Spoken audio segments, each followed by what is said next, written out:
সকালে ত্রিপুরার ডম্বুর বাঁধ অভিমুখী লং মার্চটি শুরু হয় রাজধানীর শাহবাগ থেকে। অংশগ্রহণকারীরা জানান, শাহবাগের পর যাত্রাবাড়িতে সমাবেশ শেষে কুমিল্লায় পৌঁছাবে লং মার্চটি।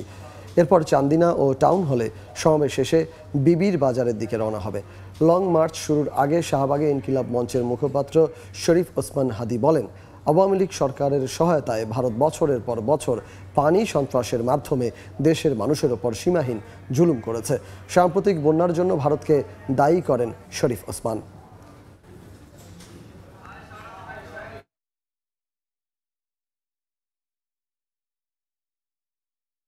আন্তর্জাতিক নিয়ম হচ্ছে, ভারত যখন কোনো বাদ করবে তার স্টেক হোল্ডার বাংলাদেশকে জানাবে, বাংলাদেশকে বলবে এই বাঁধ আমি এখান থেকে শুরু করে তারপরে সামনে তুমি কোথায় বাঁধ দিবা।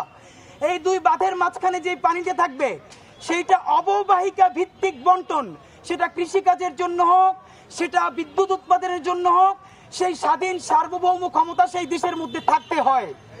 অথচ কি লজ্জা, আপনারা জানেন ভারত গত 50 বছরের বেশি সময় ধরে তারা একের পরে এক বাঁধ নির্মাণ করেছে। কুমিল্লার টাউন হলের সার্বভৌম সমাবেশে আমরা সেখান থেকে আমাদের দাবি ঘোষণা করব।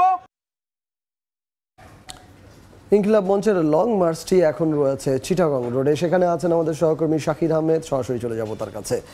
শাকির, রাজধানীর যাত্রাবাড়ি থেকে কুমিল্লার উদ্দেশ্যে ইতোমধ্যেই ইনকিলাব মঞ্চের যে লং মার্চ সেটি যাত্রা শুরু করেছে।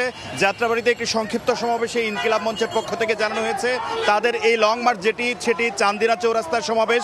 পরবর্তীতে তারা কিন্তু টাউন হলে যে একটি সমাবেশ রয়েছে, যেটিকে তারা সার্বভৌম সমাবেশ বলছে, সেই সমাবেশটির পরবর্তীতে তারা কিন্তু বিবির বাজার যে সীমান্ত রয়েছে সেটির অভিমুখে কিন্তু তারা রওনা করবেন। অর্থাৎ চূড়ান্তভাবে তারা কিন্তু ভারতের ত্রিপুরার যে ডম্বুর বাঁধ রয়েছে সেই ডম্বুর বাঁধ অভিমুখে যে তাদের লং মার্চ সেটি কিন্তু ইতোমধ্যেই রাজধানী থেকে বের হওয়ার পথে। অর্থাৎ আমরা দেখতে পেয়েছি যাত্রাবাড়িতে সংক্ষিপ্ত সমাবেশ করে এখন কিন্তু সেটি কুমিল্লার পথে।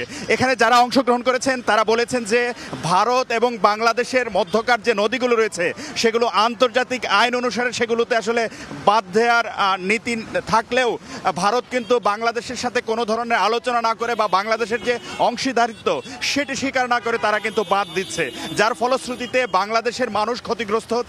তারা বলছেন যে বর্ষার মৌসুমে বন্যার কারণে বাংলাদেশের মানুষ যেমনি ক্ষতিগ্রস্ত হচ্ছেন, তেমনি তারা কিন্তু ফসল ফলানোর যে মৌসুমটি রয়েছে সেই মৌসুমে কিন্তু পানি না পাওয়ার কারণে কিন্তু খরায় যে ফসল উৎপাদন সেটাও কিন্তু ব্যাহত হচ্ছে। অর্থাৎ বাংলাদেশের মানুষ দুদিকে ভুক্তভোগী হচ্ছেন ভারতের এই আন্তর্জাতিক আইন লঙ্ঘন করে বাঁধ নির্মাণের প্রতিবাদে। সুতরাং তারা বলছেন বর্তমান সরকার সহ আন্তর্জাতিক মহলের যে আলোচনা এবং তাদের ভূমিকার মাধ্যমে যেন এই ভারতের যে বাঁধগুলো রয়েছে সেগুলো যেন ভেঙে দেওয়া হয় এবং পরবর্তীতে দুদেশের আলোচনা সাপেক্ষে উভয় দেশের যে স্বার্থ সেগুলো রক্ষা করে একটি যৌক্তিক উপায়ে আলোচনার মাধ্যমে বাঁধ নির্মাণের কথা কিন্তু তারা বলছেন।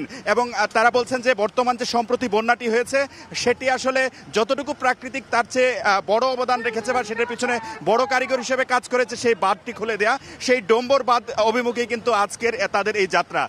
আমরা যতটুকু জেনেছি যে ইনকিলাব মঞ্চের পক্ষ থেকে আজকে সকালে যে আয়োজনটি শুরু হয় সেই আয়োজনটি ছাড়াও তারা কিন্তু ইতিপূর্বে সমাবেশ এবং তাদের যে অনুষ্ঠানাদি এবং তাদের কর্মসূচির মাধ্যমে কিন্তু ভারতের যে আগ্রাসন বিশেষত পানি সন্ত্রাস যেটি রয়েছে সেটির তারা প্রতিবাদ জানিয়েছেন। এবং তারা বলেছেন যে বিগত সময়ে বাংলাদেশের ক্ষমতায় থাকা সরকারগুলো তাদের কূটনীতিক সদিচ্ছার অভাবেই আসলে দিনের পর দিন অর্থাৎ বছরের পর বছর বাংলাদেশের মানুষ এই বাঁধের কারণে ভুক্তভোগী হচ্ছে এবং বাংলাদেশের সেই ফসল থেকে শুরু করে মানুষের বসবাসের জায়গা যেগুলো লোকালয় সেগুলো বন্যাগ্রস্ত হচ্ছে, বন্যায় ক্ষতিগ্রস্ত হচ্ছে। এবং তারা বলেছেন যে সরকার বর্তমান অন্তর্বর্তীকালীন সরকার যেন যৌক্তিক উপায়ে আলাপ আলোচনার মাধ্যমে এই ভারতের সঙ্গে যে নদীগুলো রয়েছে সেই নদীগুলোর যে বাঁধ বিষয় রয়েছে সেই জায়গাগুলো যেন ভেঙে দিয়ে নতুন করে আলাপ আলোচনার মাধ্যমে বা যৌক্তিক যে বাঁধ নির্মাণের প্রক্রিয়া সেটি যেন অনুসরণ করা হয়, এমনই কিন্তু দাবি জানিয়েছেন ইনকিলাব মঞ্চের যে যারা আহ্বায়ক রয়েছেন বা মুখপাত্র যারা রয়েছেন তারা কিন্তু এটি বলছেন।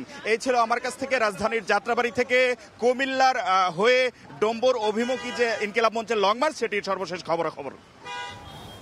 রাজধানীর চিটাগং রোড থেকে আমাদের সঙ্গে যুক্ত হয়েছিলেন সহকর্মী শাকির আহমেদ।